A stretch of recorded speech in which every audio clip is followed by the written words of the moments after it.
આજે બે ગૌ 75,500 માં વેચી નાખી. જય ઠાકર મારા મિત્રો ને 100 નીકળી જાય. આપણે ગયો સરાવ માટે ને ફાઇનલી પહોંચી ગયા કપાસમાં. કપાસ હતો 500 વીઘાનો અને આ કપાસ થોડોક લીલો હતો ખેતરો બનો સારી. આપણે 12 વાગ્યા સુધી નીકળી ગયા. આપણે ધીમે ધીમે ગૌને પાણી પાવા માટે.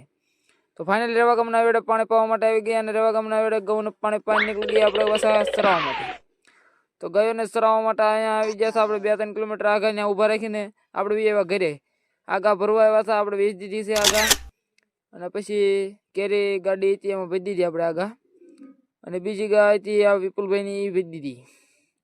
બે ગૌ છે ને 75,500 માં ભેજી દીધી અને થોડુંક દુઃખ લાગ્યું અમને. અને પછી ફાઇનલી આપણે નીકળી ગયા ગૌ પાસે. રેલવે સ્ટેશને થતા આપણે પહોંચી ગયા આ ખેતરમાં જે પાટાની નજીક હતું ને ખડ બળ સારું હતું. 5 વાગે જાર્યા 5 વાગે આપણે નીકળી ગયા ધીમે ધીમે ઘર તરફ. અને પછી આપણે હનુમાનજીએ તો ફોલો કરી નાખજો.